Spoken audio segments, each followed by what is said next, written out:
Well, see, now, there's another aspect, thank you, of all this that bothers me. And that is graveyards. Again, I'm going to say this, and I don't know how you all want to be disposed of when your time on Earth is gone. But graveyards don't sound too good to me. I mean, in terms of where I think I would like to go when...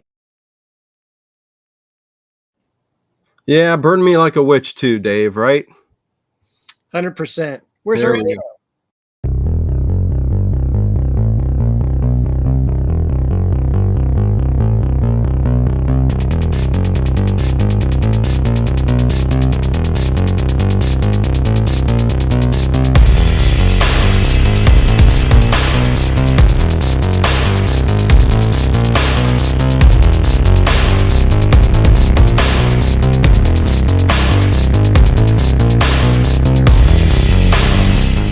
Is it just me?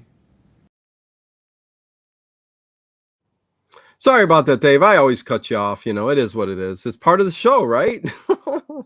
I'd miss it if it wasn't there. Well, okay. Welcome to Paranormal Into the Night on the Late Late Horror Show. As always, we are going to remember Art Bell tonight, the great overnight talk show, paranormal talk show host he was. And Dave Plouffe agrees that only fools pay. That was a stupid clip. There's a couple really stupid clips. Oh man, I can't wait to talk about that as well. That and the cheerleader one. Anyways, thanks everybody. Thanks everybody for their well wishes and everything else. I am still freaking coughing, man. You could probably hear it in my voice a little bit, and it's slowly getting better every day. But man, this is just, I want it to be gone. It's finally warming up here, Dave. Yeah. So what is it? 30, 40? Well, tomorrow close to 60 for the whole week. So that's good. That's good. Oh, terrific. Yeah. But I've got clips too. I've got a few clips. So we're going to actually listen to Art Bell this time. And the people speak these stories, these ghost stories themselves. But me and Dave kind of chiming in and talking about other things too, because a lot of funny stuff. But anywho, let's say hello to everybody in the chat, Dave. Yeah, Lizzie Armstrong. What's going on? You want to go ahead? Go ahead, Dave. No, please do so. I'm going to talk about Art Bell in just a second. Okay. Harry Scott, what's going on? Hi, Boy Donuts to you. Edward Stewart, Connie Clary, Sally Skellington. Hello, Justin. What is going on, Justin? Good to see you. Lizzie, as always. Ray, what is going on? Let me get up there. Mr. Ed, Brian Lance, good to see you. Horror Junkie for Life. Hello. Kathy, good to see you, Kathy. I almost seem out of it, like I'm not, like I've been gone for months, man. Listen, when you get this sick, man, for a whole month, it kind of throws you off a bit. But hello, Andrea and Nathan, Kevin Barron, what's going on? And Courtney, I saw earlier. If you're still here, hopefully you are. But definitely good to see each and every one of you. The overnight streams, there's not going to be one tonight. I'm definitely at the moment, until I'm 100% slowing up on that. Tomorrow night we will have an overnight. So yeah, it's going to be me and Dave tonight talking ghost stories, and this is from 2001, Dave, right? It is. I just had a question. Yeah. And I feel a little dumb asking this. Is High Boy Donuts a chain? Oh, no, it's something. Well, you know what? Actually, I'm not sure. Somebody's going to have to tell me. Is High Boy Donuts a thing? It came up with RTN Productions, right? So it's kind of a remembrance to him. You know, I didn't know if that was like a donut shop he went to, or I think it was in one of the shows. Oh. I'm not sure if it was a sponsored segment, but it was part of the show. Harry, kind of remind me, Harry, the whole High Boy Donuts thing. I know it's Dennis and it's RTN Productions, but was it something from like one of the episodes, something like that? I can't remember. All I know is it connects me with Denny. Yeah, I had the flu a couple weeks ago, Dino. Not sure what you had going on, but listen, pneumonia went on around here like it was like popcorn, so it's the craziest thing. And then it led into one thing after the other, the flu, head cold, and then there's things going on that people just don't even know what it is. You get sick as a dog without a fever, Dave. So if Art Bell was here, he'd kind of be talking about some of this stuff. But imagine being sick as a dog and your body's sore, everything else, and you got no fever. Doesn't come with it. Art Bell was in the hospital several times during his stint. We'd always see him, knowing because he was a chain smoker and everything, but also his back problems. He was out for, long time. So it happens. Fisher's Highboy. It could be. Okay. Hey, JLR, what's going on? I think it was a commercial from way back when. That's what I thought too, Harry. I thought I remembered even hearing it. So it actually was a chain, or not a chain, but at least a place to eat donuts at one point. I'd like to go get some Highboy donuts. Cream filled. Boston. We have Donut Man. Donut Man. That is the Southern California icon, where they will give you like a glazed donut, cut it in like a bagel, and then pile it with either strawberries or peaches or something along those lines. And people go from miles around to go there. Yeah, something similar around here called Jack Frost Donuts. And they do the same thing. Literally pile stuff on there, like cherries for, all different kinds of stuff. But anyways, let's get to Art Bell and remembering Art Bell and Ghost to Ghost 2001. Dave, I'm going to allow you to take us off from the very beginning. All right. After I say hello to Grati03. No way. Thank you. You're welcome. Go on, Dave. Where should we go? Well, why don't we introduce Art Bell first for those of individuals who are just tuning in for ghost stories going, who is Art Bell? Art Bell was this incredible late night broadcaster that broadcast out of Nye County, Nevada, the city of Pahrump, which is about an hour outside of Las Vegas. And both Dino and I caught a show in the mid 90s and were avid listeners until his death. He would be someone who would go live for like 5-6 hours a night.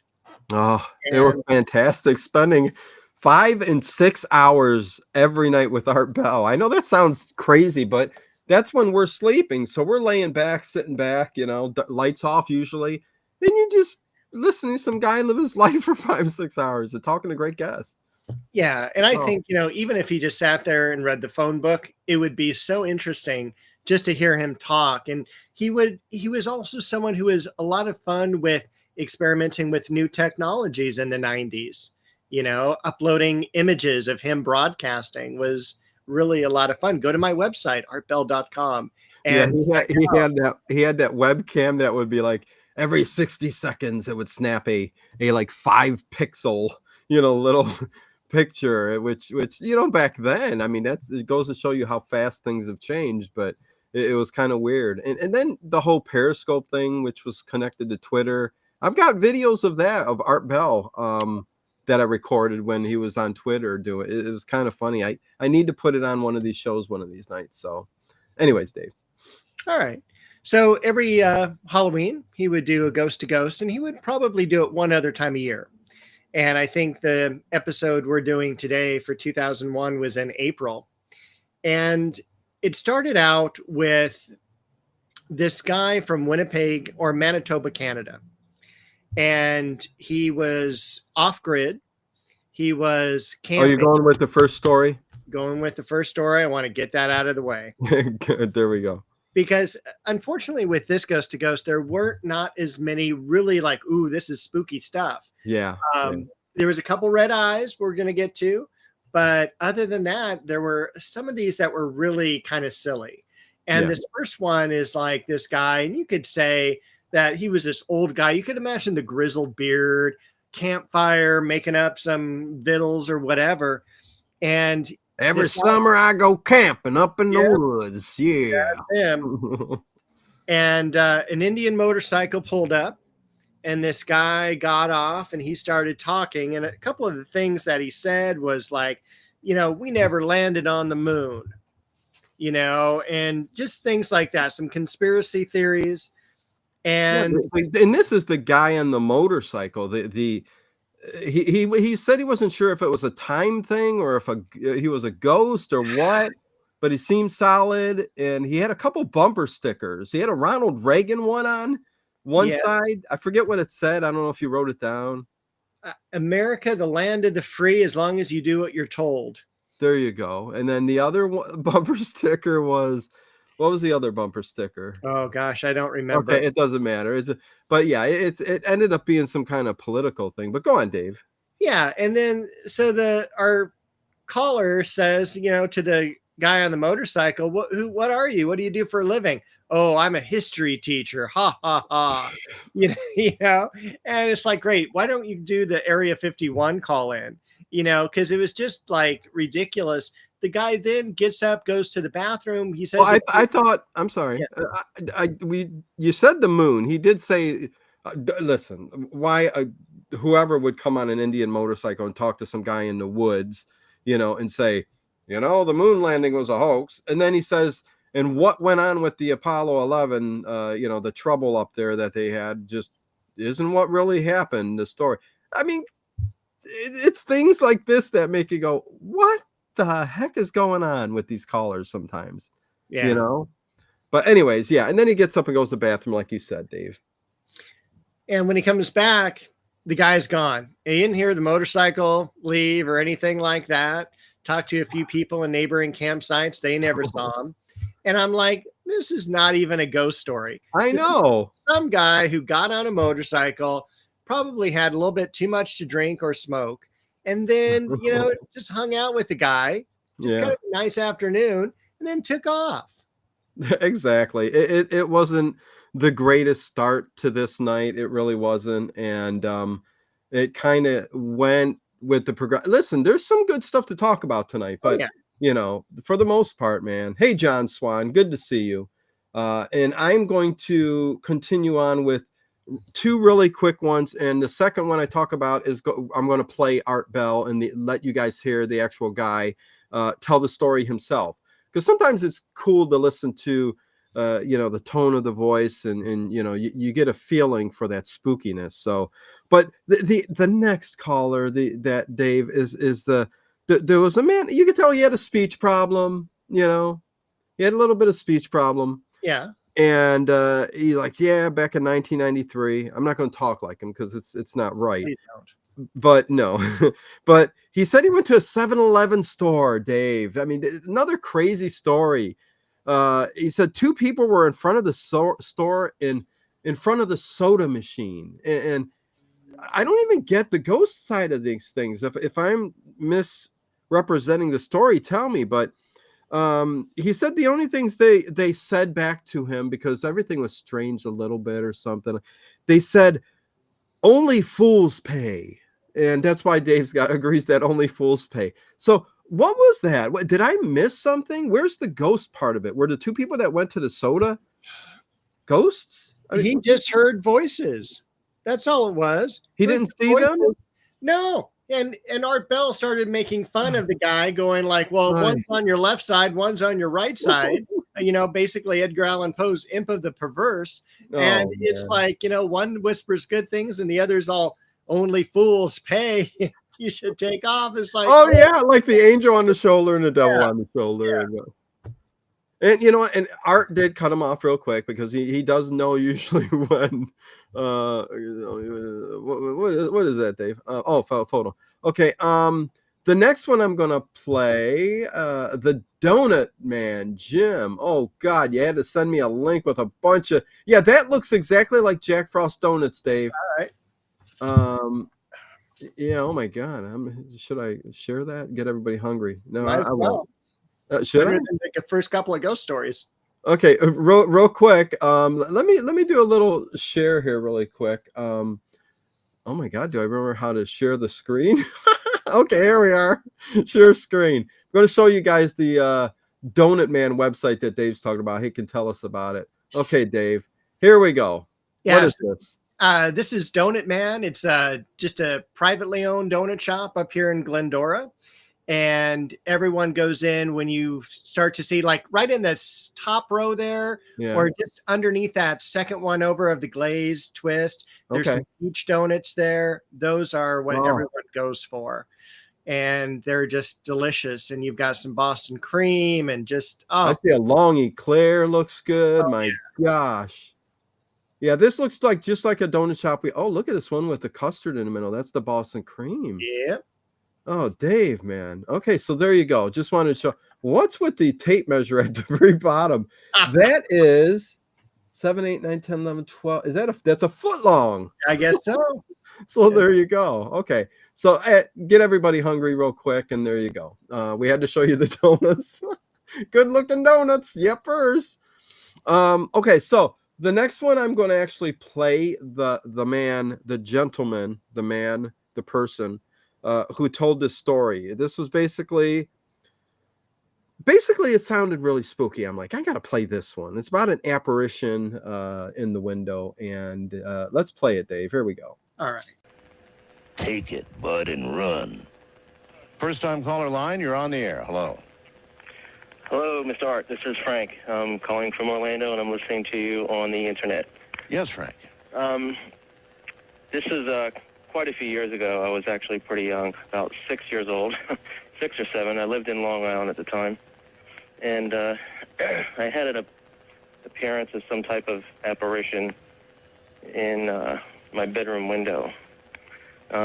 Stays with me today. I remember it as just like it happened yesterday. What do you remember it looked like? It was a definite female, a woman that appeared to be in her 30s. I remember that it was generally all one color, like a greenish or grayish color. And the best description that I can give of her, I could actually see an emotion on her face. It appeared that she looked at me with compassion. If I was to see it today, I wouldn't be frightened. But then I ran out of my room screaming. And I never told anybody about this until about the age of 25. I was mentioning it to my sister. At that point, she told me that she had also seen the same thing in our house. Oh, no kidding. So No kidding. Whatever it was then was in the area of your house, and not just visiting you in particular, but... I would imagine, it was not something that I saw all the time. It was just a one-time deal. My parents never mentioned anything of it, but we did move out of that house about a year afterwards, and the people who purchased the house from us moved out about 2 months afterwards. Now, I don't know if that's related or not. But I don't suppose when you sold that house that you disclosed to this happy little honeymooning couple that was going to get it next, that there was an entity in there that would tend to show up by your bed in your window at night. Well, at the time, I wasn't old enough to have that kind of contact to give that information, but... You mean you didn't say, Mommy, Daddy, no. You've got to tell them? Well, actually, I have a grandmother who was babysitting that evening, and she does remember me running out of my room screaming. But, yeah. Well, I guess that was basically a peeping Tam, Dave. Not a Tom, a Tam. Hey, Tammy.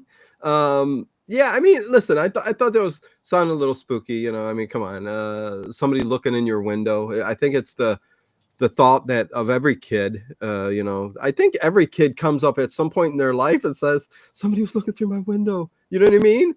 It's kind of a story you hear a lot of. Yeah, and you never know as well, like the reflections that you get. And sometimes, like last night, kind of freaked me out. I looked out one of the windows and I saw something in the yard, and it looked like someone. I had left the lawnmower out. Oh, okay. And it's just things like that can happen, and it just throws you off. Yeah, and it's sometimes when you wake up and you're groggy too, and you're still kind of in a dream state. You're looking at things, your mind's making things out of certain things, but who knows? Art was even kind of making fun a little bit there with, what is she going up to people's windows? It's like a one-time thing, so it is what it is. That old Outer Limits fan. Hey, what's going on? Lots of Outer Limits fans here. Jakester, what's going on? And also Pawns to Prizes. Hello. Pawns to Prizes. Fast Hemi. And Seth Ja. Rest in peace. Ooh, pardon me. Did you hear that? Everyone My microphone. I just belched. That came out of nowhere. I'm drinking ginger ale, so there you go. Cheers. Make sure everybody hits that thumbs up button. I didn't say that. Check out the link below. Dave's got a link to his website in the description below, where he does gardening, and Bo the cat, which you probably will see some at some point here really soon. Yeah, he does his garden tours and stuff like that. It's kind of fun. Just hanging out with Dave and Bo. There you go, Bo. What's going on? And Art Bell. Hello. Big fan of cats. So Art Bell, big fan of cats. So there you go. Yes, he was. Yes, he was. Shadow was one of his cats. I love the wild cat that Art had. I forget. Yeti. And he actually got it. It was a feral cat. And it took months before it would come out from behind the bed. It made a nest in the chest of drawers he had. And it just was crazy. And finally, I think he eventually was able to pet it, but it just took forever. What is going on, Ezra? Good to see you. Good to see everybody in the chat. But so many people, please hit that thumbs up button. We'd really appreciate it. And Dave, there's a few here early that I did want to play the clips. The next one I'm probably going to want to play too, the demonic one. But okay. After that, we'll have plenty of time to talk about some of the calls. No problem. But on this last call, I was going to ask you, would you ever buy or live in a haunted house? Oh my God, Dave. Yes. Okay. I would listen to the stories and it's only WTF horror and sci-fi. Oh, that's all. You made me have to say, hey, it's that old Outer Limits fan. Jeez, come on, man. Get real. No, I'm joking, WTF. How dare you come in here being somebody else you're not? No, anyways.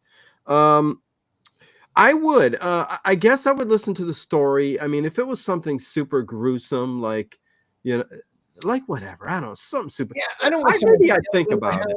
Yeah, I don't want someone killed, Yeah. or stuff like that. But I don't mind if it's haunted.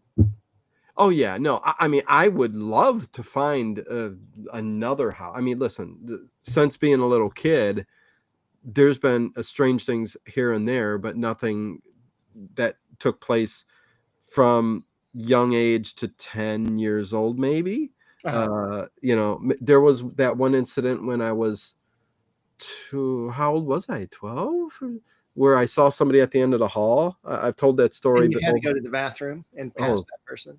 Oh yeah, I booked downstairs so freaking I ran downstairs, said there's somebody upstairs, and they're like, and my stepdad came up there and he's like, there's nobody here. I'm like going.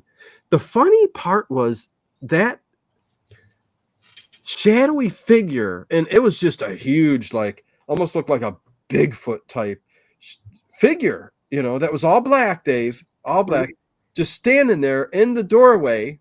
Yes. Something funny going on here. Maybe it was Richard Keel. It could have been Richard Keel. But no, my stepdad was a big man, and he had this hair that was like kind of big and long, and it looked almost like him. And I'm like, but he was downstairs. It was just so odd. It was very odd. Anyways, hey, Overkill with an O. Good to see you. J.O.B. They've got a haircut. He notices the haircut. Oh, thank you, J.O.B. Yeah, he's looking deeper. Try to get rid of the gray as much as I could. Yeah. The next one you're going to play, is that the one with the Vikings?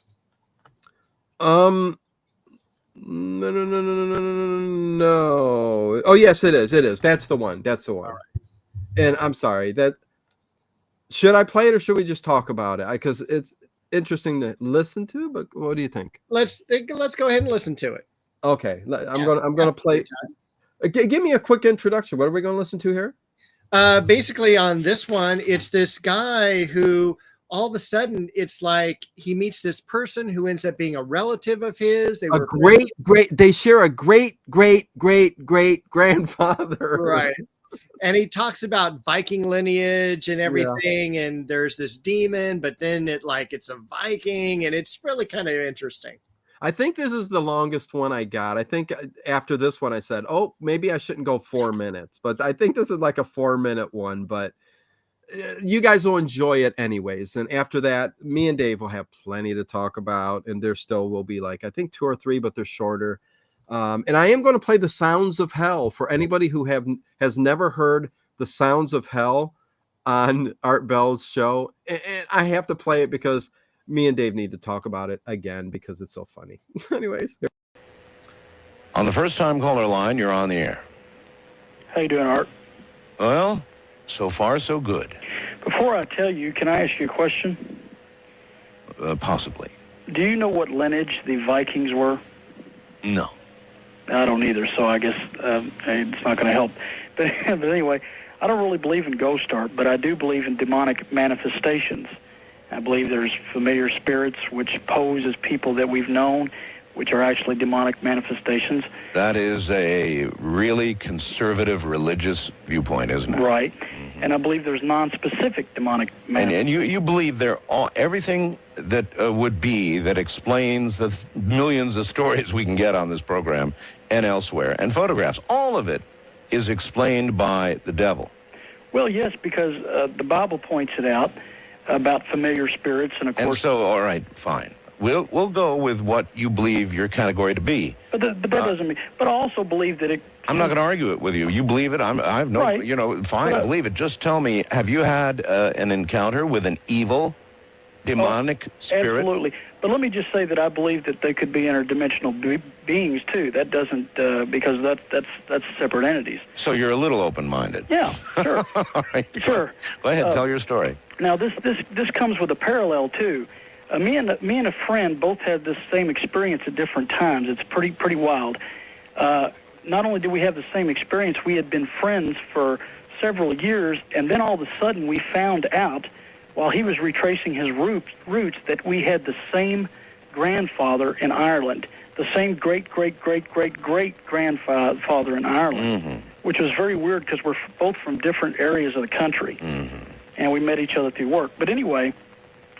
what happened one night is, as I'll get right to the story, I woke up, and what I saw was really, really scary. There was a big entity in my room at the foot of my bed, and it was huge, and it had horns, great, huge horns on its head. And I'll get to the clincher of this in a minute.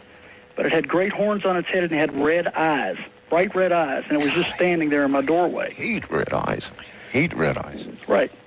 Well, what I did is I said, of course, and I'm not really. I believe in the Bible and I believe in Christianity, but I'm not a big practicing Christian. But nevertheless, I said, in the name of Jesus, be gone. And the entity walked back through the door and faded away. All right. You know, and I've heard this a million times. Well, here's the thing. I'm sorry. There's more? Oh, it's much more to this. I was just going to say, though, and this will argue a little bit with your belief system, I know, but you might as well have said, in the name of Art Bell, the paranormal talk show host, be gone. Well, that might have scared him, too. It might have, and it certainly would have told us a lot. Now, somebody out there should try. Now, I'm not going to be responsible for any lawsuit, for any bloody pulps just sort of lingering and soaking into the bed that are left after this is tried. But there's a great other part of this story, though. Yeah, go right ahead. Me and my friend, we practice coffee drinking at restaurants late at night, talking about things, including your show. Yes. We like to talk about your show over coffee. But anyway, I told him about that experience one night. I told him, and he says, well, I had the same experience, the same thing. Yeah. And I said, did it have horns on its head? He said, yeah. And I said, something similar to you said, and it backed down the hallway. I didn't tell him one point of this. I said, well, tell me what it looked like. He said, well, the horns weren't really horns. It was like a Viking cap. Mm-hmm. And I looked at my friend and said, I did not tell you this part about it. Yeah, the lineage. That's what it was. It was a Viking cap. I didn't tell him that, but we both had the same experiences. He both said something similar, and his, instead of, just out of the room, his was in the hallway, and it walked down the hallway and disappeared. But it was like a huge Viking. I'm with you all the way, and I can't think of anything that I would less like to see then something with glowing red eyes. There you go. Yeah, Dave's. Sorry, I'm coffee drinking. And there's the coffee as we speak. Hey, I'm Spooky. What's going on? Good to see you. You don't have to say all that stuff. Just say, I know you're here. They just want. And Jake Star said, it's a myth that they had horns on the helmets. Really? I don't know. I don't know. I don't know about that. Black Roses, what's going on? Okay, I'm going to move on. A million things going in my head right now. But yeah, I thought that was a very kind of a cool story, but man, you just don't know what to believe, Dave. Great grandfather was funny. Yeah, we go way back. And the figure at the end of the bed with horns, and then his friend, I mean, I guess his great brother. No, that wouldn't be it. No, listen, I'm stopping. Go ahead, Dave. What do you got to say about it? I don't have much to say. I'm worried about the next story we're going to tell. Oh, yes. Okay. So I thought that was a really cool story. The Viking, the ghost, whatever. Whether there's horns on helmets. Yeah. Anyways, let's go to this next one because it's funny, Dave. I don't know if it's funny. It's sad too because it comes from my neck of the woods because I used to listen to Art Bell on KFI, more stimulating talk radio. KFI, yes. Yeah, Robert from Los Angeles says he is haunted by a dead cheerleader who got killed by a photographer many, many years ago. Well, he said 4 years ago, but the incident with the ghost happened in 1973. This is where I was thrown off. Makes no sense whatsoever, Dave. Well, the entire thing doesn't make any sense, and I love how Art Bell actually calls BS and hangs up on him. Oh yeah. So, well, he goes bonk. He does. Basically, this guy joined the Air Force, and all of a sudden, one day he's standing in formation in, and I will quote, a cute little cheerleader outfit with pom-poms, end quote. And the airman behind him was rubbing his behind. Where Art Bell says, if that really happened, you'd find yourself on your way home the very next day. Yeah. And the guy's all, no, that didn't happen. I actually got called into a meeting with, of all people, Chuck Yeager.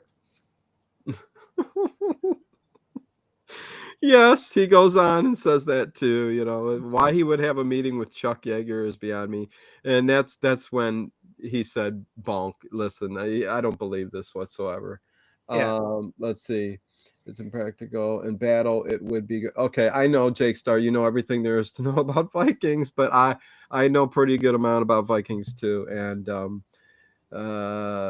yeah, it is what it is. Has Jake Star been in our chat before, people? I can't remember.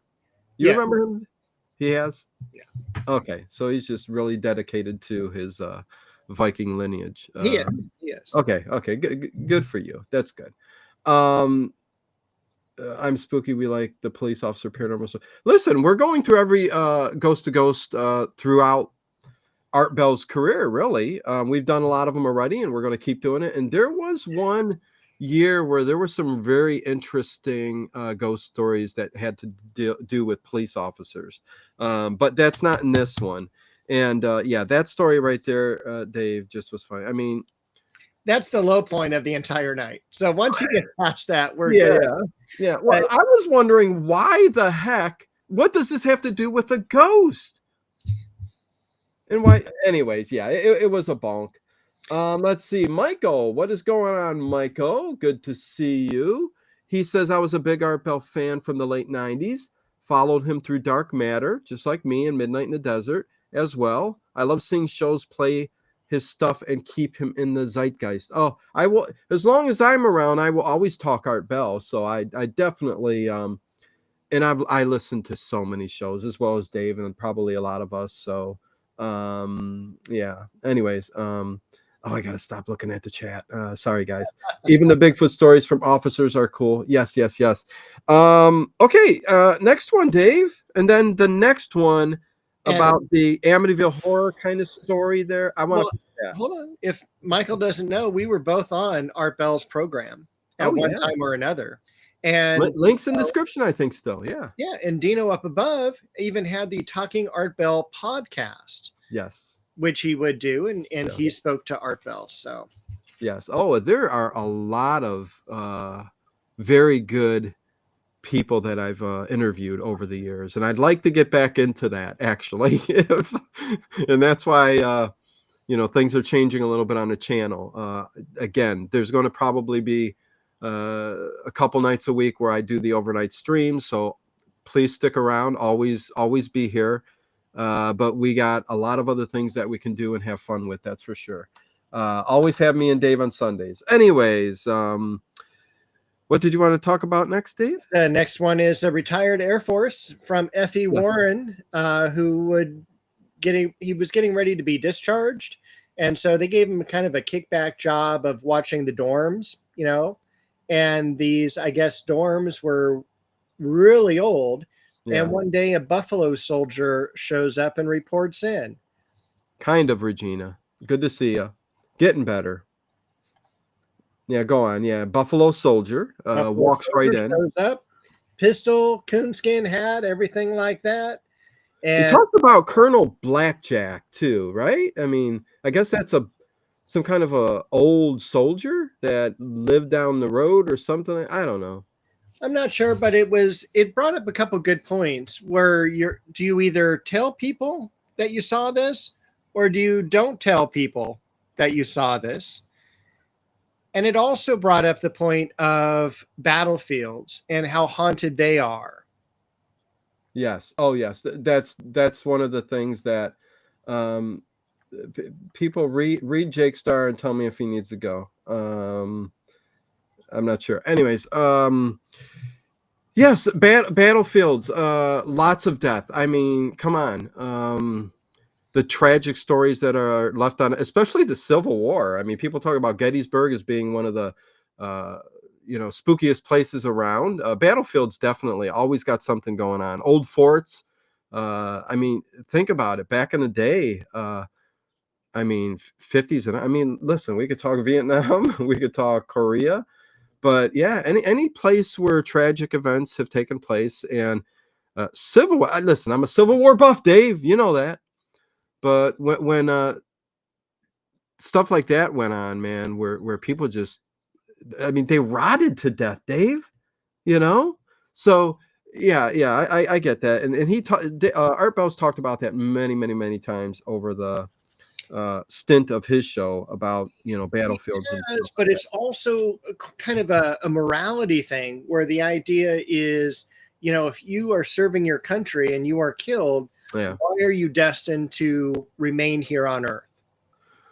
Well, I've always had, unless it's an intelligent haunting, Dave, which is a spirit or entity, whatever you want to say, wants to be here or needs to be here to conclude something, to just wander, has the choice to do so.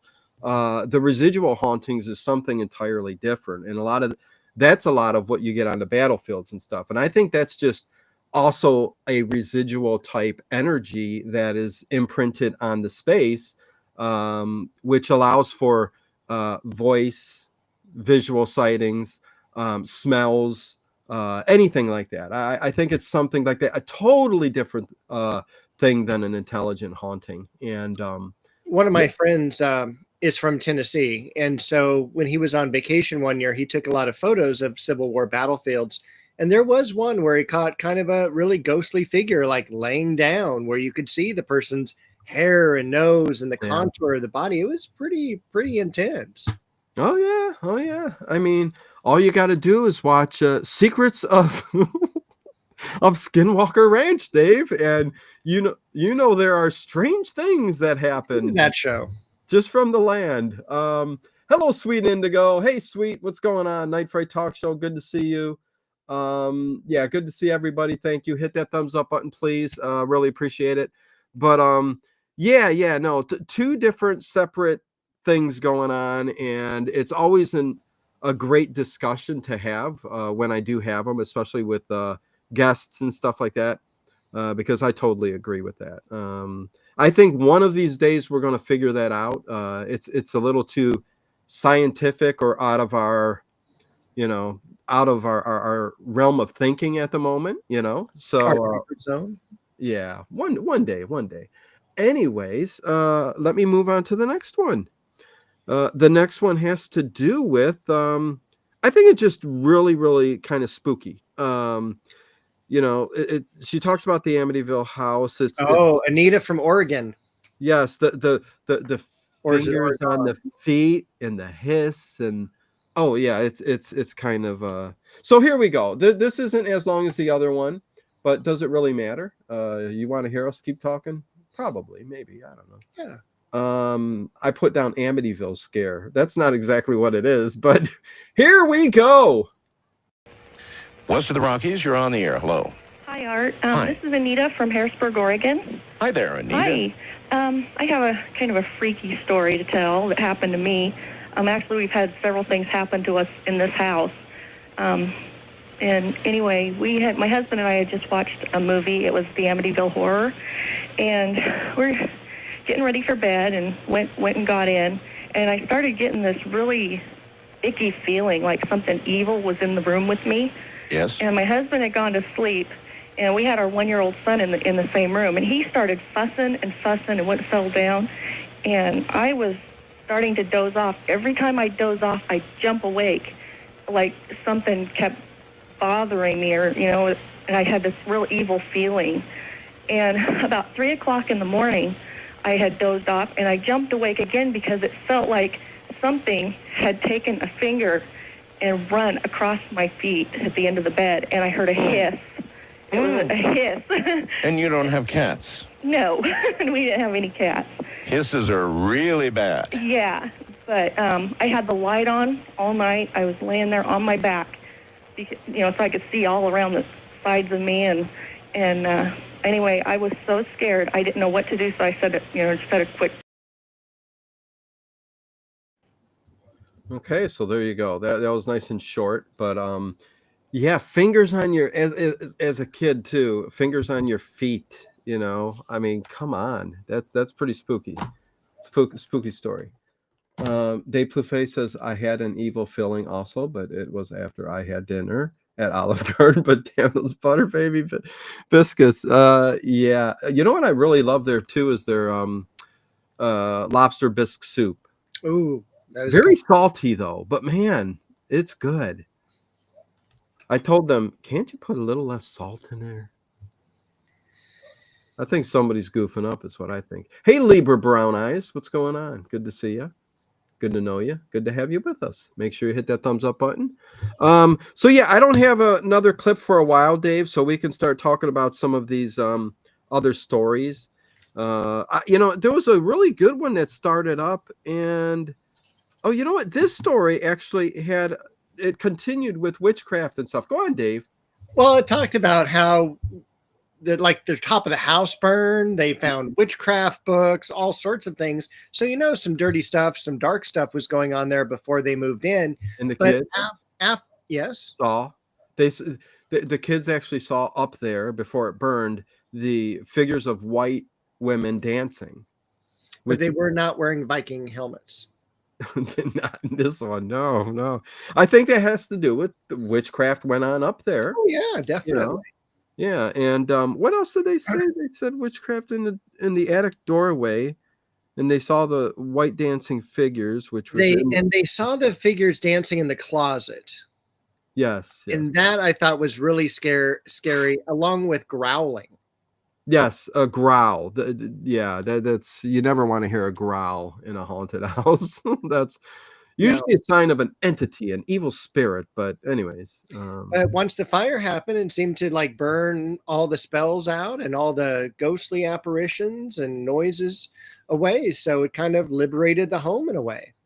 Which Art Bell brought up a question on that too. He's like, well, what does that say? What does that mean? That okay, the fire burned the entities away, the energy away, the spirits. I mean, who knows why? But after the fire, they had no problems anymore, which is strange. But yeah, let's see, J.O.B. Let's get to the next story after this. Scary when late at night, alone, and for no reason your dog begins to growl while facing the front door. You turn off the lights in case something is outside, and you peek out the window. Yeah, I think we've all gone through that, right? Absolutely. Yeah. And our next caller is from New Hampshire, or maybe New Hampshire. I'm not quite sure. It's Hampshire. All right. Hampshire, if you're a hobbit. And so this guy takes a apartment above an accounting office. Yeah, this was a little interesting, but yeah. Yeah, and so one night he's up about 10 o'clock at night, and of course the accounting office is way closed, and he hears some noises, paper shuffling, file cabinets being ripped open, slammed shut and everything like that. And the guy starts freaking out. Yeah, he made it sound like there was like something really going on down there. Like there was a gang of people just demolishing the place is what he made it sound like. So he goes over to the stairs. Who's down there? Of course, no one's going to say anything. So he calls the cops. Cops show up and they check all the doors, all the windows. Everything's locked. Everything's good. And the next day, the accountant person comes in. And he goes downstairs and says, hey, had to call the cops last night. This is the deal. And she's all, that's really weird. When I opened the doors this morning, it felt like someone was holding them from the inside, not letting me open the doors. Yes. And then went around and found that the back door was unlocked, which threw off the whole story because I'm like, well, then somebody could have gotten in. If there's a door unlocked, then... Yeah, but, it's weird that nothing would be out of place. I mean, even if you were going in to vandalize or whatever, I'd messing everything up. That's what I would do. Did you ever do that at school, by the way? Into this year, throw all the papers everywhere? Oh, yeah. There were... it was like middle school time, where you're trying to prove yourself to older kids and stuff. I think I did 1 year or so, throw them all up in the air, but our school was strict, so, Yeah. Well, the next caller was probably my favorite. Okay. Well, I'll let you talk about it then. I'd rather have you talk about it. Okay. Well, it's Andrew from California. Yes. Yeah. And he says back in 1980, as a sophomore in high school, he was a kind of a filmmaker of sorts. He wanted to become the next Steven Spielberg. Okay, so he loved filming, and down the road a bit there was an old courthouse, and I'm talking an old courthouse. I mean, this thing was, it was vacant. It had marble floors. It was locked up, but it had what's it called again? That dome that sits on that would be a rotunda. Rotunda. And then what was the smaller one on top of the rotunda? It was a smaller rotunda. Dave. It was a smaller rotunda. So good one. It had that going on, and then there was a couple of different floors, but they just said it looked spectacular. It was just, he said basically he got together with his friends, got a bunch of camera together, got permission to go in there and film what was kind of a loose kind of script, that a young kid in high school would, get his friends together and do, let's make a movie, and he gets in there and quickly starts hearing stuff upstairs, Dave, right? Sounds and bangs and stuff. Yeah, quote unquote, banging noises. Oh, banging noises. Okay. And so then they would run upstairs. No one would be there. Big rotunda versus small rotunda. Oh, I love it. Like the cap the cap stack on the pyramid. Anyways, so he says, "Oh, we leave our girlfriends downstairs." And me and my friends, guys, went upstairs to go check it out and stuff like that. And take it from there, Dave. Go on. Well, it was a lot of this was so funny because it was built. It's like a Scooby-Doo episode, right? That is the perfect way of explaining it, because it's really like this 3-story courthouse, and they talk about how there's cobwebs and dust everywhere. But you could say during the golden age that this was a really fine courthouse to be in. As you had mentioned, marble floors, all the tables and desks and judges' chambers were still there. In the bottom, there's like literally cells and safes and everything like that. I mean, it's just, imagine at night, it would be great for an episode of Ghost Hunters, just to go through this location and explore and see if there was anything left. But they heard the noises, they would check them out, there'd be nothing there. They'd come back to their girlfriends. The guy was missing a script for the shoot. And he's like, I don't know where the script is, and my camera strap is gone. Yeah. So something literally picked up his script, unhooked his camera strap, and because they came back down and they were going to go back up. And they also took a tour through the jail cells and stuff like that. Yeah, later they did that. And they were a little scared of doing that because they're all like, there's these doors and we could get trapped in there and everything. Yeah. And sure enough, as soon as they walk into a jail cell, bang, the door closes on them. And they are sprinting to get out the other door before that closes. And they circle around and everything like that. And there's nothing that would have caused this to close. They were able to open the door again and everything like that. But it was just really kind of fun. They did find this. Oh, were you going to go there? No, you can go ahead. Okay. They did end up going up to the judge's, what do you call that? Judge's table, whatever. Wherever he sits, and the script was up there in the strap.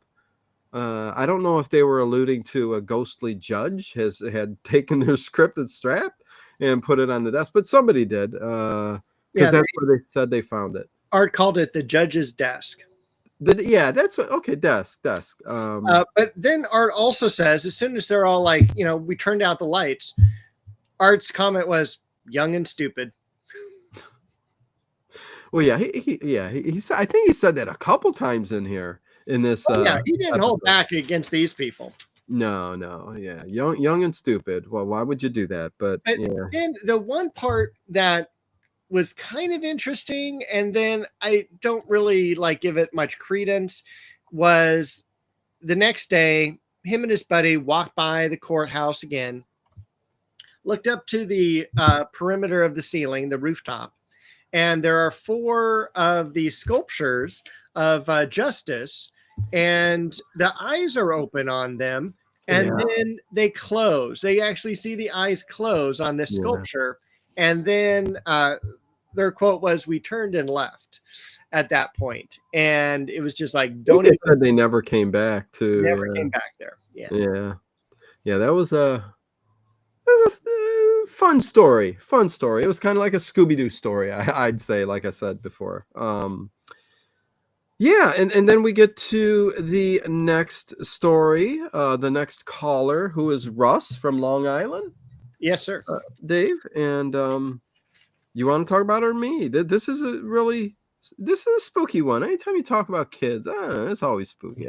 Yeah, well, at the time he was 4 years old. Yeah. And he told us today he was 47, which would mean he'd be 72 today.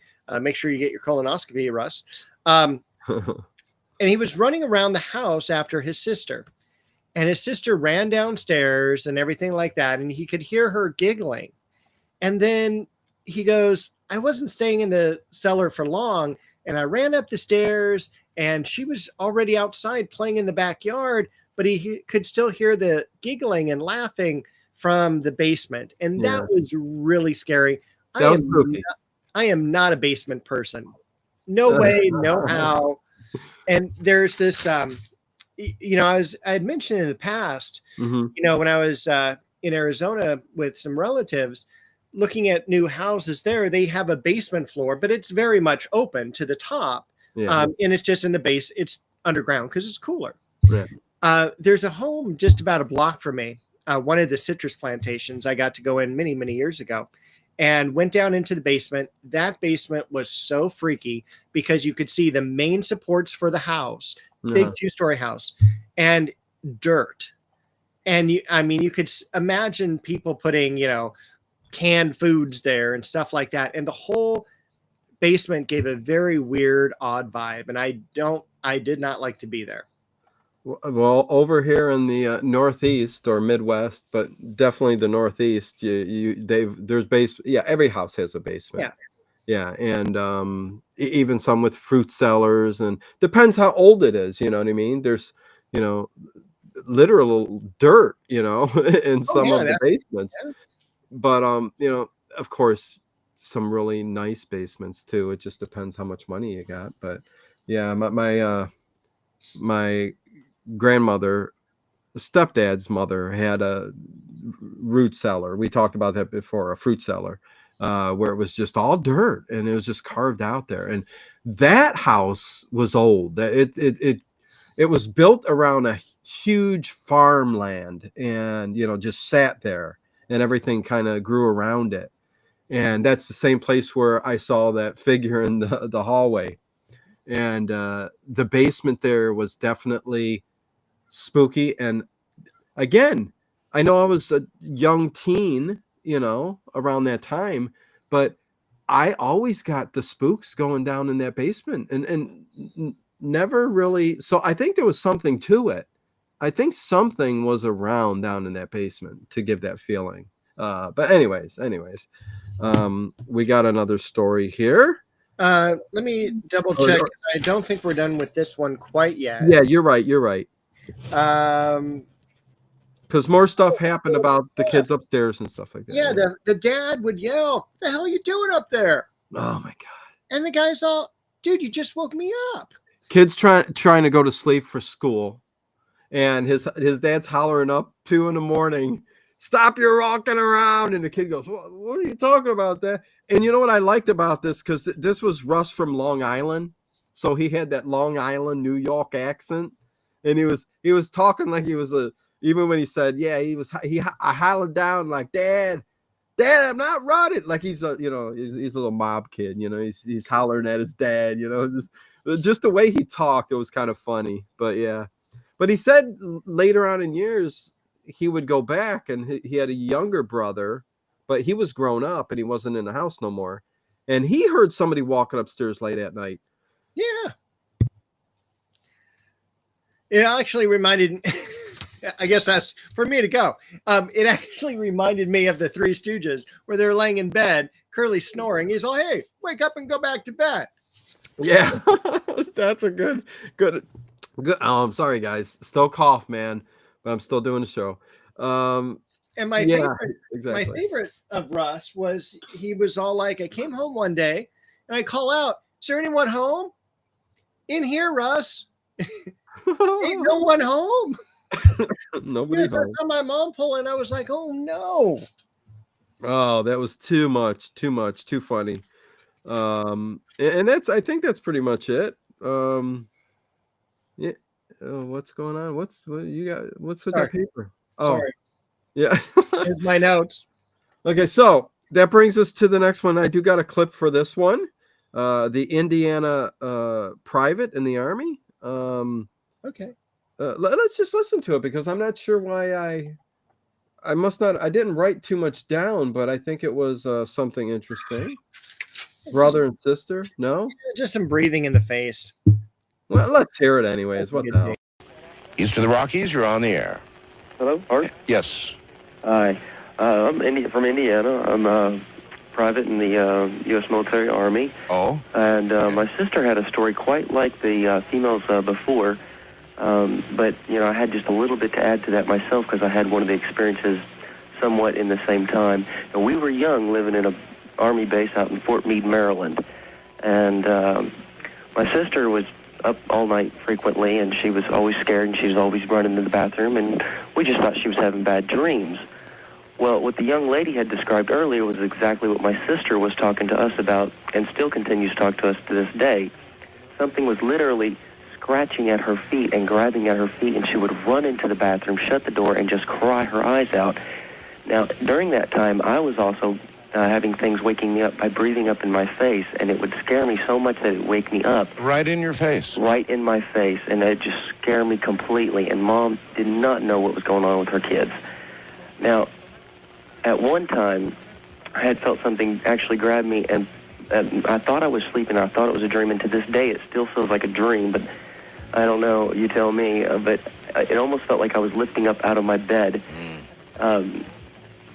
and floating down the hallway, but it still, to me, it seems like a dream, but it might have been.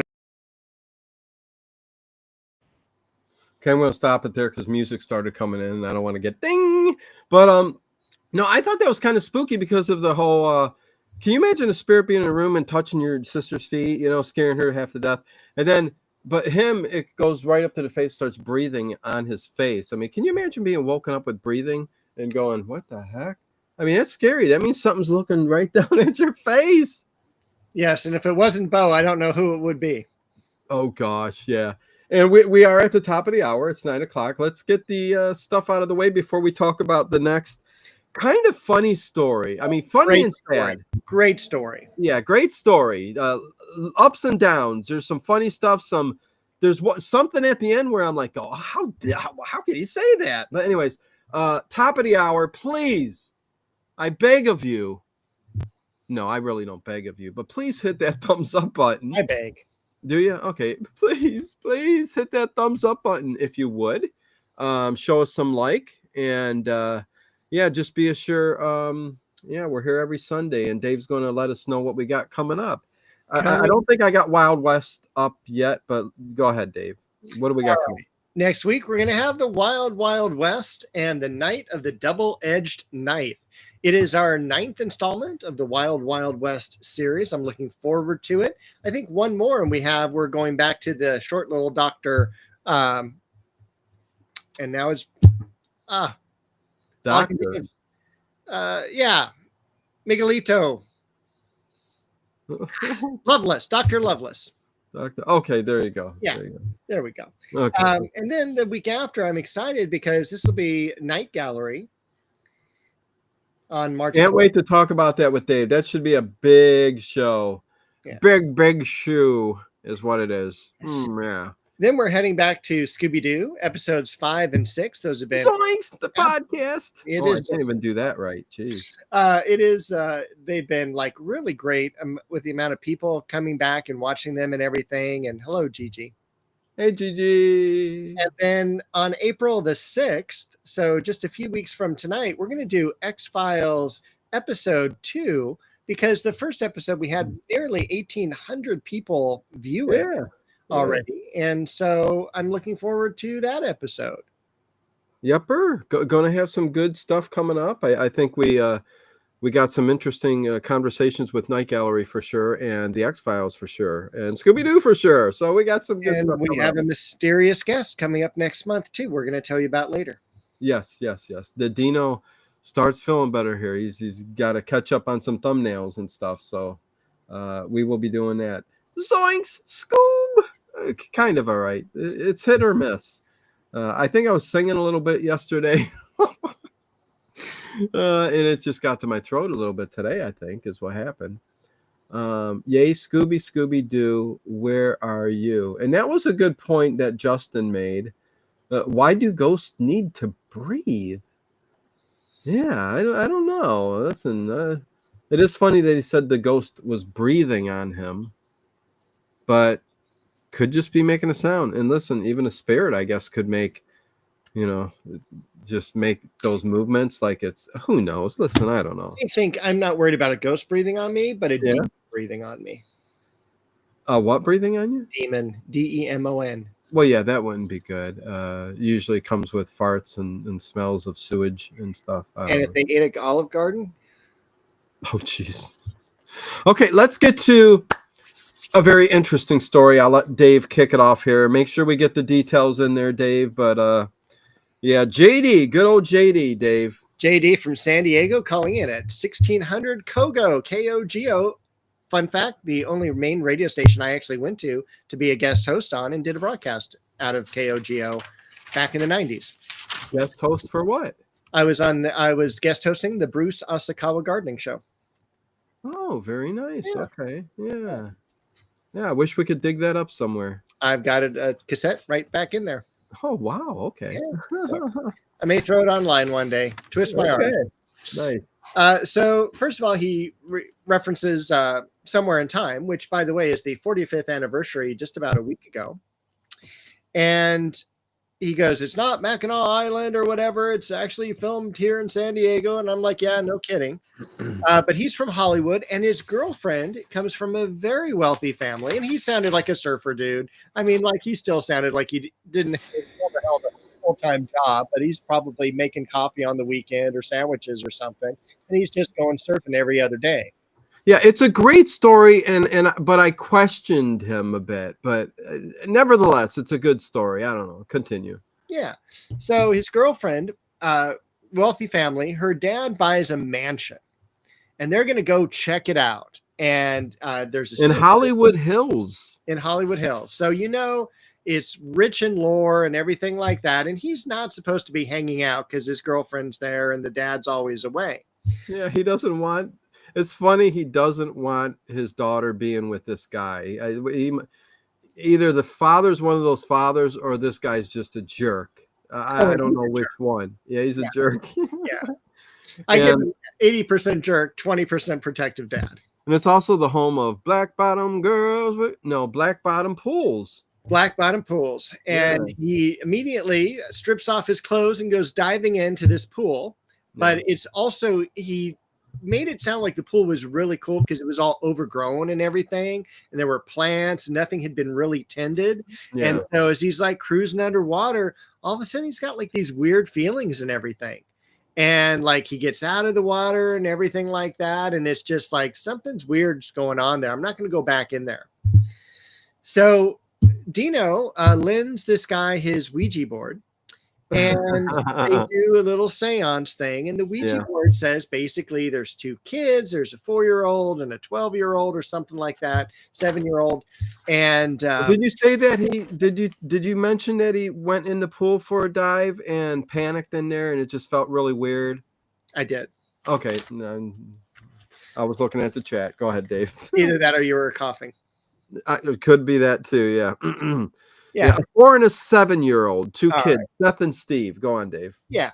And so the 4-year-old was drowning and the 7-year-old went in, saved him. And the 4-year-old pulled the 7-year-old under as well. And they both died. And the 7-year-old. Meanwhile, though, during the Ouija thing, they're going back and forth talking to these two kids and they're telling them everything that happened. Yeah. And the 4-year-old ends up being like a brat and a troublemaker and everything. Well, and where'd you get that idea? That's what was said in the film, in the call. Well, that's what I had. I was going to take and say, I didn't appreciate that. Listen, the guy's talking about, okay, let me take it from here, Dave, real quick. All right. The two children who evidently drowned in this pool, whether it's true or not, 4 and 7 years old. The 4-year-old fell over the wall into the pool, died, pulled the 7-year-old under with him.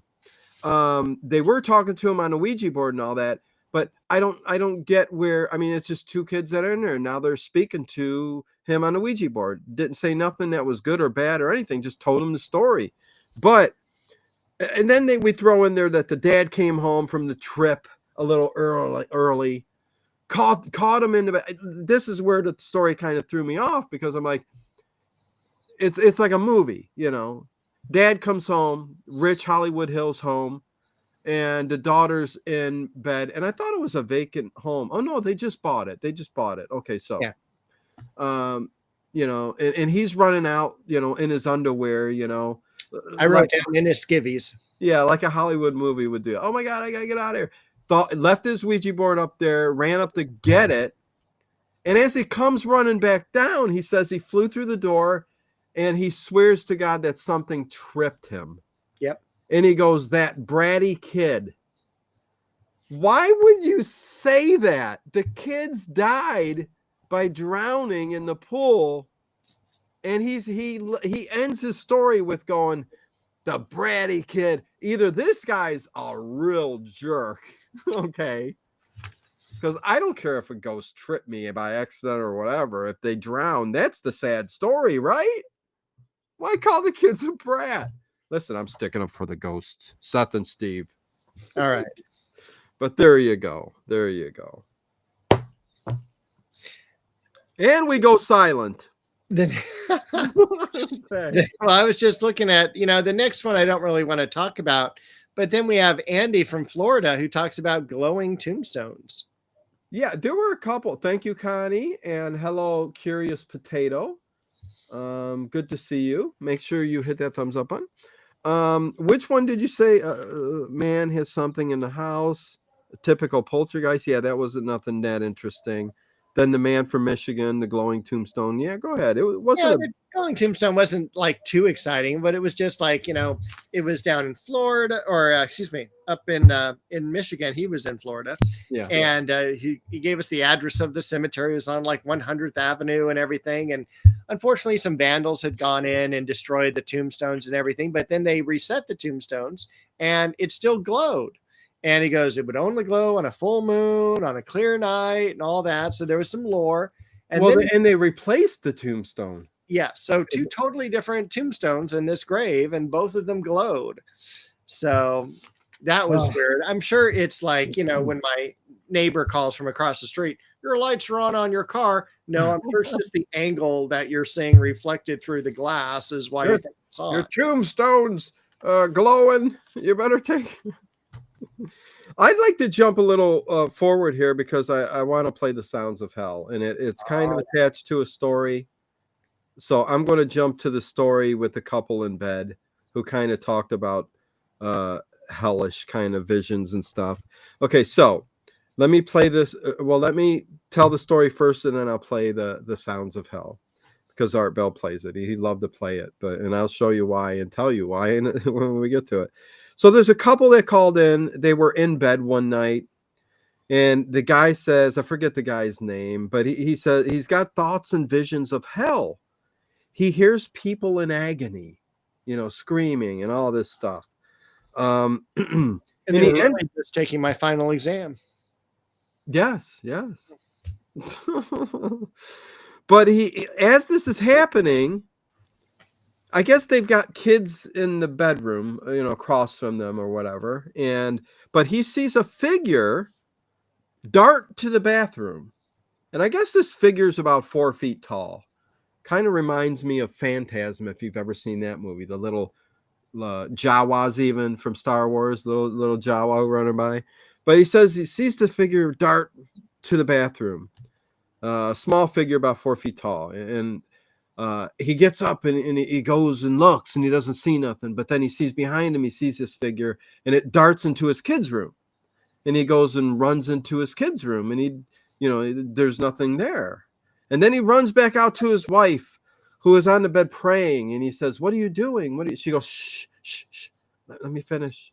And she, remember, and she's praying, and she finishes praying, and she says, yeah, I was praying to get rid of what we saw. It was the same thing he saw. A little tiny little Jawa creature, I don't know, 4 foot tall creature, going to kids' room and stuff. But Art does say that, you may have gotten rid of it now, but the question is, where did it go? Yeah. He goes, it's just going to come back. It's scary. Yeah, listen, I don't know. I don't think he went on too much longer with them. He also, a few times, this was an episode where he kept bringing up the whole point of praying and having kind of a religious, let's pray to God, please go away, Jesus Christ, go away. It's like he goes, listen, you can go, please, in the name of Art Bell, please leave now. And you know what? I agree with him to a point. I think it's the intent of the sternness of what you're saying to whatever entity or spirit or whatever is there. There was a later one. I don't know if it's something we're going to get to or not either, where they talk about, telling a spirit to leave your home. You should never do that. You should. Oh, this is a bunch of mixed up mumbo jumbo here, because you get people saying all kinds of different things. But he goes, don't tell it to leave, because it'll just go somewhere else. Like it'll go to your neighbor's house or somewhere else. I don't know, whatever. You should say go to the light. But then we get other people who have come on and have been guests, since they say that's a trick. Don't go to the light. So you don't know who to believe. I don't know. You got so many people saying so many different things. But would you go to the light, Dave? After that Lear interview, I have said no. Yeah. The John Lear really got me too. Yeah. I don't know. It's a tough question. Yeah, I guess I had a muscle cramp in my leg. Wait, what? Mr. Ed said Dave got it. Oh, Dave got an hour. And I'm like, yeah, my leg just cramped up like you wouldn't believe. I almost had to turn the camera off. Just now? No. Just a while ago. Oh, it hurt like a mata. I'm so sorry, Dave. Muscle cramps. Make sure you're getting your electrolytes, I am. Okay, so old socks. Yeah, get some copper fitted socks for circulation, whatever. Dave, we're getting older. Okay, so what? I know what are you talking about there, Sonny? Dave, remember the story where? Oh, anyways, so when he talked about this hell and people sounding like they were agony, there's the classic sounds of hell that Art Bell would always play. I'm going to play it now. If anybody hasn't heard the sounds of hell, the story is Russian drillers were drilling a pipe deep underground, and for some reason, I don't know how. What's that? Through ice. Through ice, yeah. Yeah, deep, like in the tundra. Yeah. Deep underground, and miles, and they got to a point where I don't know if somebody, listen, I can't remember the whole story. If somebody if heard something, something's coming out of it. I don't know. I can't remember because it's so far down. And would you really hear that by the air? But evidently somebody put a microphone in it. Since then, I think it's been debunked. I didn't even look it up, but it's going to be debunked when you hear it. I mean, okay, let me just play it. Here's the sounds of hell that somebody stuck miles deep a microphone and recorded it. Here we go.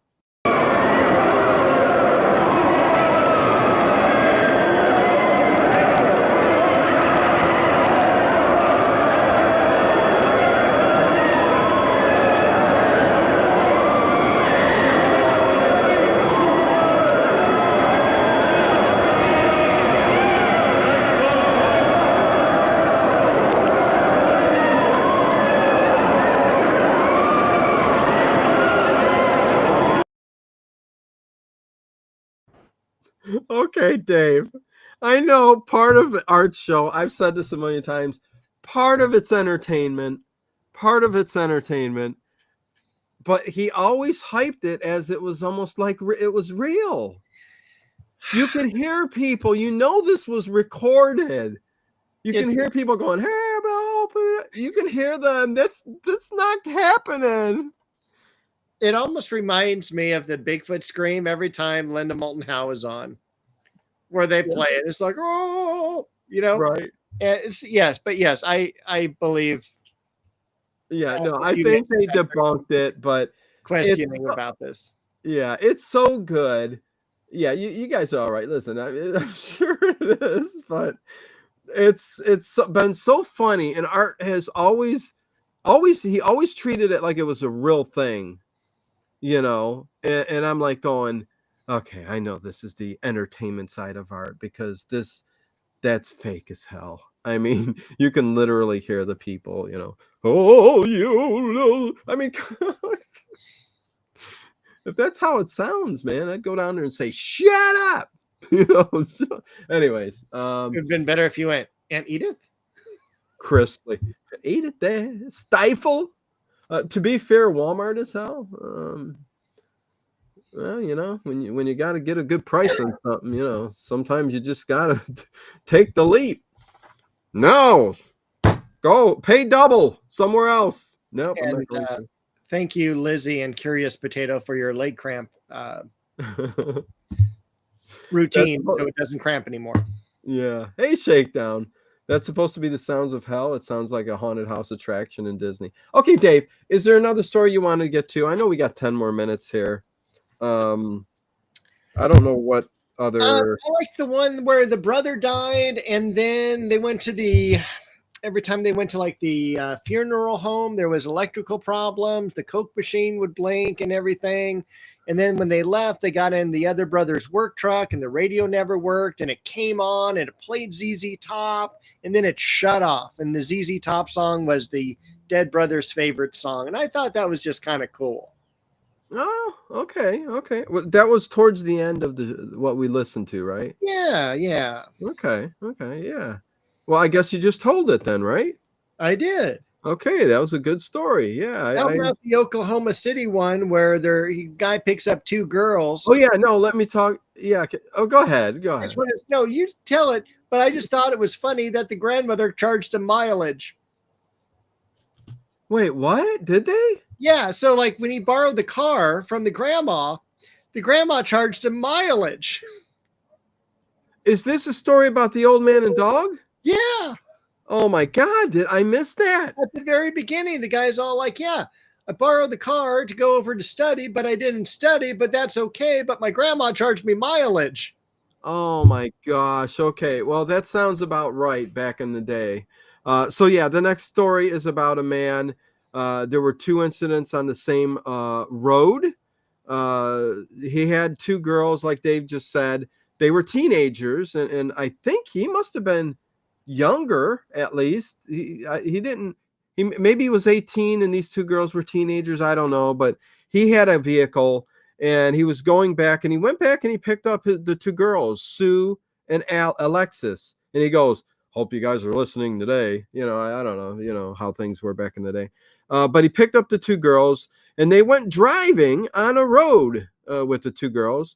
And he kept saying, that they were two teenage girls, they were whatever. But there was an elderly man and a dog on the street. Okay.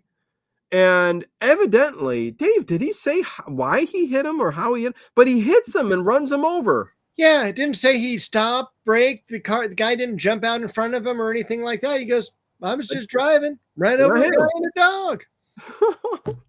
So he hits this elderly man and this dog, and Art's like trying to get, did you feel him like a bump, or did you, because he's thinking this is a ghost, He goes, honestly, I don't even remember, because the two girls were in the back and they were very hysterical and they were going on and screaming and stuff like that. And I guess he takes them back home. Like you said, I guess, he had to pay for gas. But he goes to he goes to a party, not a story. He doesn't go to a story. He goes to a party later on. Christmas party. Christmas party? Yeah. That's a party to go to. I'm like, why? Why would you go to a Christmas party? It's catchy, Dave.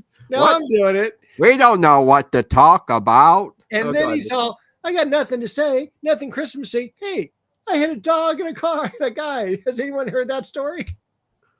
And this old man was at the party, and he goes, yeah, that was my neighbor. He was hit by a car years earlier.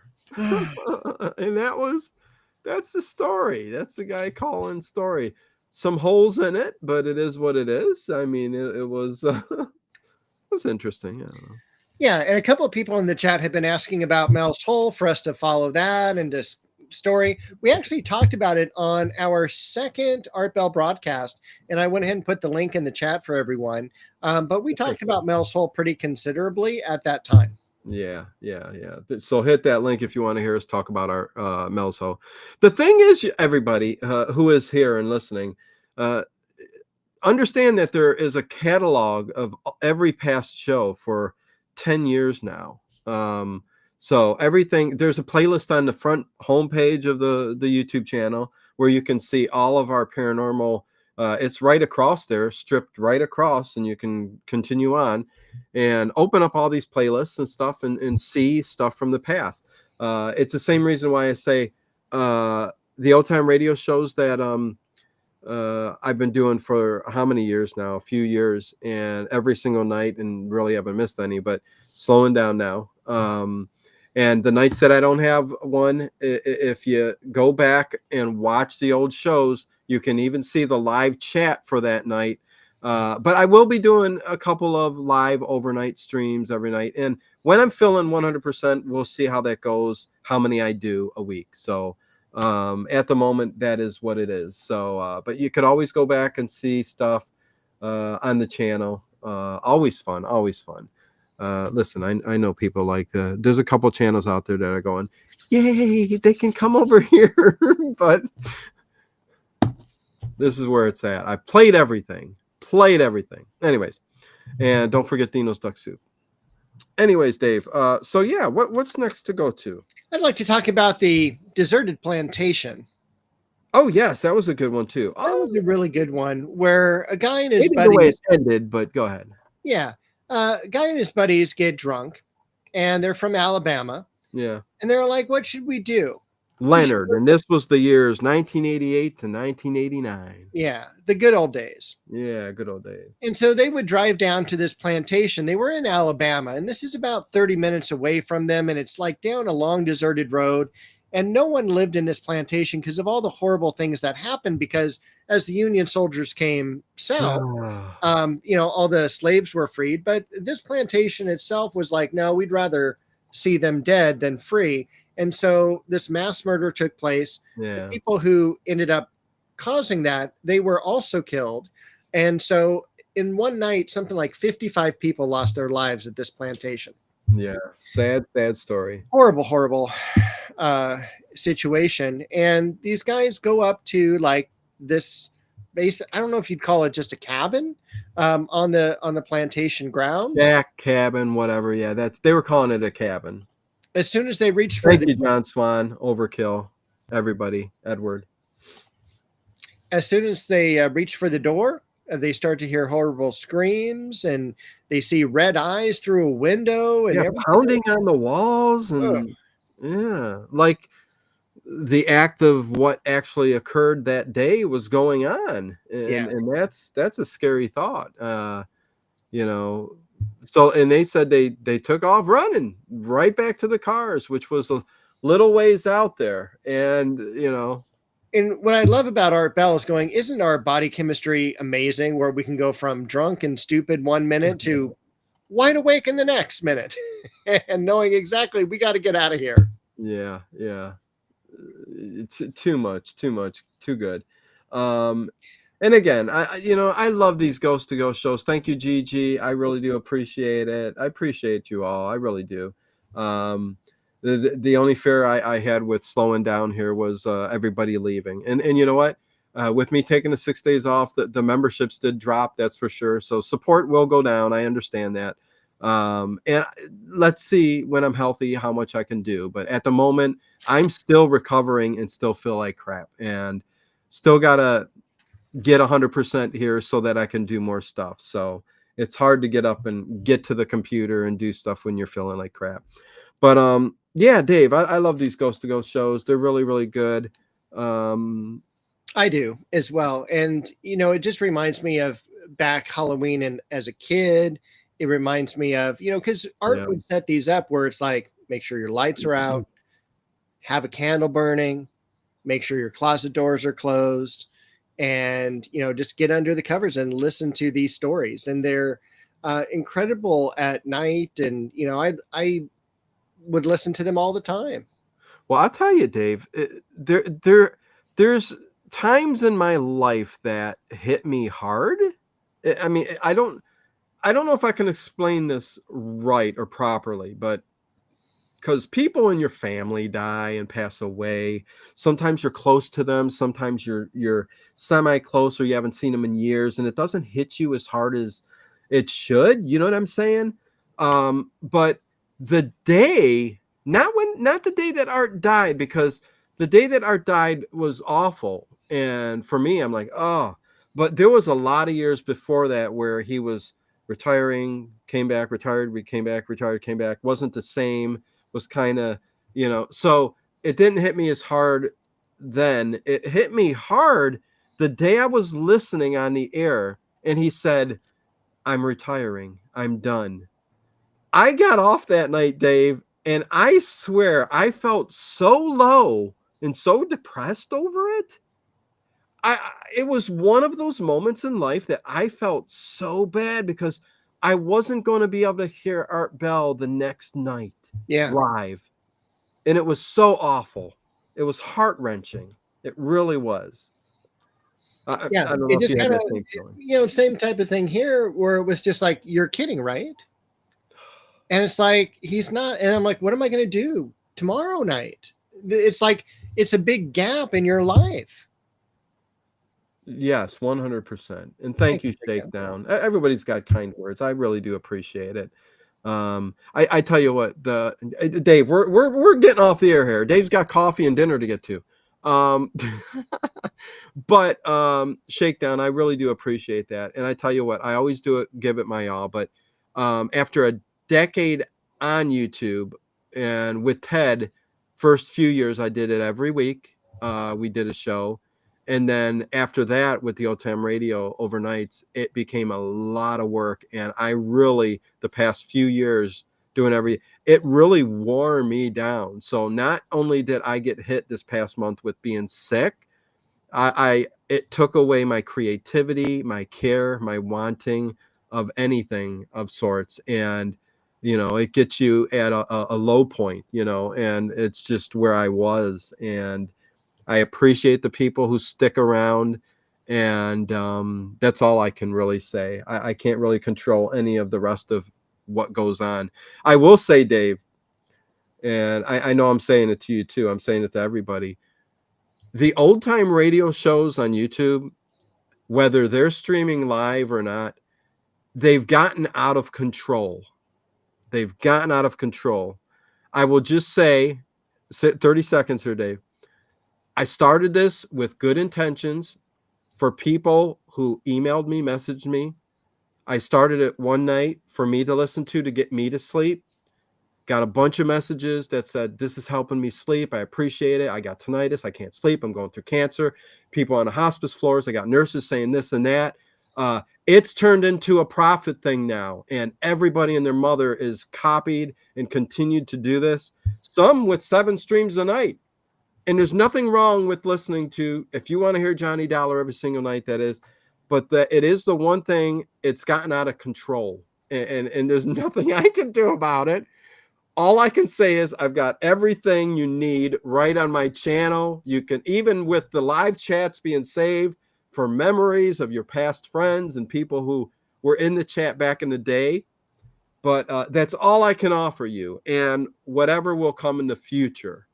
But the days of putting like another channel out there right now, putting up 7 streams. Dave, I don't understand it. I can talk to you here a second. I don't understand. You know how hard it is for me to put a 12-hour stream together? With timestamps? With timestamps. Well, there haven't been a whole lot. I like to surprise people lately because things shifted on the channel. But with timestamps, with thumbnails, with artwork, everything, putting that together in a day takes up a lot of time. How the hell is one channel doing 7 streams? A couple of them.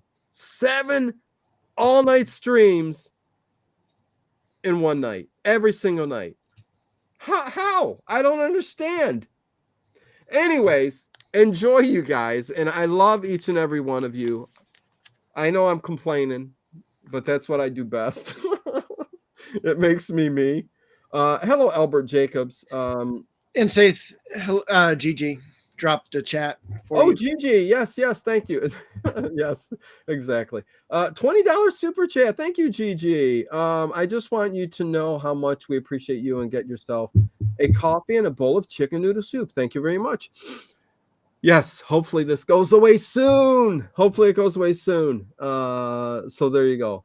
They must be playing the same shows over and over. Well, that's the other thing, Kathy. Yes, at least here, I can guarantee you every single stream, even though there's not timestamps in some of them, the mixed bag thing, every time I put something together, even if it's Johnny Dollar had a lot of episodes. They're new ones all the time. I mean, listen, to you, you've heard them over and over, but I stretch them out over, new streams, mixed bags. But anyway, Dave's going, shut the frick up and let me get out of here. Which I'm going to do. I could sit here and talk for 2 hours about the state of old time radio shows on YouTube.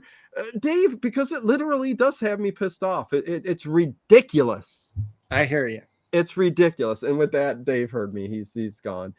Peace, everybody. Thank you all for being here. Hit that thumbs up. Make sure you comment afterwards if you can. If not, I will see you with an overnight stream tomorrow night. Not tonight, but tomorrow night. And Dave can't get out of here quick enough. Last word, Dave. 15 plus 15 is 30.